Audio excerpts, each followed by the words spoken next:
Assalamu alaikum. I am Uruj Zahra, your English language instructor. I hope you all are doing well. और आज की इस video में हम डिस्कस करने जा रहे हैं एक ऐसा स्ट्रक्चर जो अपने अंदर मजीद वेरिएशंस भी रखता है और इस स्ट्रक्चर को डिस्कस करने के बाद आपके मजीद सवालात भी क्लियर हो जाएंगे और काफी हद तक आपको वो तमाम चीजें इंग्लिश की समझ आ रही होंगी जो हम अपने ऑन कैंपस इंस्टीट्यूट यानी ऑन कैंपस क्लासेस में स्टूडेंट्स को प्रोवाइड करते हैं और with the help of the vocabulary and state verb, action verb, structures, grammar student हमारे पास ऑन कैंपस भी बोल रहा होता है। तो डेफिनेटली हम यहाँ पर ऑनलाइन यानी ऑन साइट आपको ये चीजें बता रहे हैं और with the help of the action vocabulary और साथ ही साथ की तमाम स्पोकन स्ट्रक्चर्स आपके लिए इंग्लिश सीखना आसान हो जाएगी। लेकिन अगर फिर भी आपका कोई सवाल हो, किसी चीज को लेकर कोई क्वेरी है तो feel free to ask me और कोई भी सवाल आप कमेंट सेक्शन में पूछें। साथ ही साथ मैं इस बात को मेक श्योर करती हूँ कि आपका reply at a very first instance पे आपको प्रोवाइड करूँ। आज की इस वीडियो में हम डिस्कस करने जा रहे हैं कुछ स्पोकन स्ट्रक्चर जिसका नाम है डिटरमाइन टू या फिर आप इसको कह सकते हैं डेस्टाइन टू या फिर हुक्ड अप। इन तीनों को एक ही प्लेस पर यानी हम ऑल्टरनेट में इस्तेमाल कर सकते हैं और इनका मतलब होता है किसी काम को करने के लिए पुरअज़्म होना।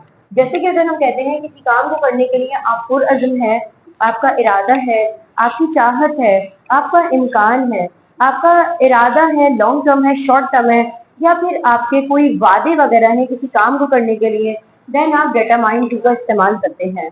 अगर हम इसकी बात करते हैं कि फॉर्मूला क्या है, सबसे पहले आपने सब्जेक्ट इस्तेमाल करना है, सब्जेक्ट के बाद इज एम आर, देन क्योंकि हमने यहाँ पर मुख्तलिफ स्ट्रक्चर्स यूज किए थे तो आप यहाँ पर इन स्ट्रक्चर्स का इस्तेमाल कर सकते हैं। स्ट्रक्चर लेकर आएंगे, देन वर्ब फर्स्ट फॉर्म लाएंगे and object.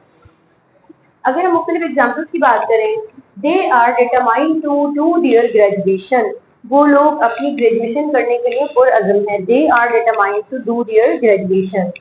They are not determined to do the job, वो लोग अपनी जॉब करने के लिए पुरअज़्म नहीं है। They are not determined to do the job. I am destined to make you understand the English, यानी मेक यू अंडरस्टैंड का मतलब होता है समझाना, खुद समझना, अंडरस्टैंड सामने वाले को समझाना, मेक समबडी अंडरस्टैंड। तो इस वोकैबुलरी का मतलब होता है समझाना। I am destined to make you understand the English, कि मैं आपको इंग्लिश समझाने के लिए पुरअज़्म हूँ। She is not hooked up to work for this company, कि उस लड़की का अब इरादा नहीं है, इम्कान नहीं है, उस लड़की की तरफ से ऐसी कोई हमें बात नजर नहीं आ रही है कि वो लड़की मजीद आगे इस कंपनी के लिए काम करेगी। ओके, तो यहाँ पर हम देख लेते हैं कि she is not hooked up to work for this company। यहाँ पर हमने इस स्ट्रक्चर को देखा, she is not hooked up to work for this company, यानी इस लड़की का कोई इरादा नहीं है कि वो इस लड़की यानी ये जो लड़की है ये इस फर्म के लिए मजीद काम करे, उसका ऐसा हमें कोई इरादा देखने में नजर नहीं आया। लेकिन अगर हम कहते हैं कि हाँ इस लड़की का मजीद भी इरादा है कि वो इस कंपनी के लिए काम करेगी तो हम कह सकते थे she is determined to do the work for the company. We are determined to stay motivated, कि हम लोगों का इरादा है कि हम लोग मोटिवेटेड रहें अपना काम करने के लिए, यानी आपके जिम्मे अगर कोई काम किया गया है, काम लगाया गया है, कोई जिम्मेदारी दी गई है तो आप कह सकते हैं we are determined to stay motivated, हम लोगों का इरादा है कि हम लोग मोटिवेटेड रहें किसी काम को करने के लिए। ज्यादातर ये स्ट्रक्चर आपका स्टेट वोकैबुलरी में इस्तेमाल होता है जिसमें लफ्ज बी के बाद आप किसी एडजेक्टिव का जिक्र कर देते हैं कि ये बनने के लिए या जैसा बनने के लिए हमारा इरादा है।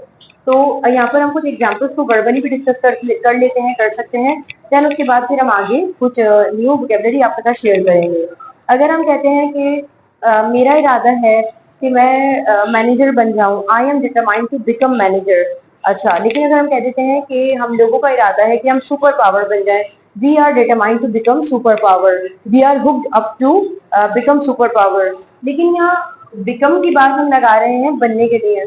अगर हम कहते हैं कि किसी कंपनी का इरादा है कि वो जल्द अज जल्द मुलाजमीन को हायर करे, हायर HIRE, हायर का मतलब होता है मुलाजमत पर रखना, तो अगर हम इसको कहते हैं तो उस लड़की का इरादा है तो शी इज डिटरमाइंड टू, या फिर हम कह सकते हैं उस कंपनी का है तो that company is determined to hire the employees more and more. तो यहाँ पर हमने देखा कि कोई भी आप स्ट्रक्चर लगा लें चीजों से, अगर आप कोई किसी को भी इस्तेमाल कर लेते हैं तो they all are providing the same meaning. आपने क्या करना है, सब्जेक्ट के बाद इज एम आर का जो आपने एलोकेशन रखनी है वो रखनी है, देन आप स्ट्रक्चर लगाएंगे, then verb first form and object. क्योंकि यहाँ पर हर स्ट्रक्चर में लफ्ज टू आया हुआ है, तो whenever we use the to तो हमें वर्ब की फर्स्ट फॉर्म लगानी होती है। तो हमने इस चीज का ख्याल रखना है। आइए जरा कुछ वोकेबलरी का जिक्र करते हैं, और मैंने यहाँ पर कुछ स्टेट वोकेबलरी का जिक्र किया है, क्योंकि इससे पहले हम मुख्तलिफ वोकेबलरी का जिक्र करते आ रहे हैं। वो ज्यादातर एक्शन वोकेबलरी होती है, तो मैंने कहा चले जरा इसकी बात कर लेते हैं। स्टेट वोकेबलरी भी आपके पास होनी चाहिए। Be brave. बी ब्रेव का मतलब क्या होता है? बहादुर बनना। For example, I am determined to be brave या become brave. Become, BECOME, become be का ही सिनोनिम है। I am determined to become brave. She is determined to be courageous. Be courageous का मतलब क्या होता है? निडर बनना। ये भी बहादुर की सेंस में आता है। B outspoken. आउटस्पोकन का मतलब होता है मुंह फट इंसान, यानी किसी को कुछ भी बात कह देता है। आउटस्पोकन एक तरीके से स्ट्रेट फॉरवर्ड को भी कहा जाता है। I am determined to be outspoken. Be industrious. Industrious का मतलब होता है मेहनती होना।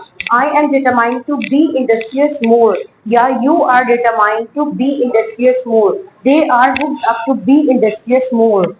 B honest. इसे हॉनेस्ट नहीं पढ़ते, because the sound of the H silent here. आपने ऑनेस्ट पढ़ना है। Be honest. I am determined या I am destined to be loyal या बी ऑनेस्ट।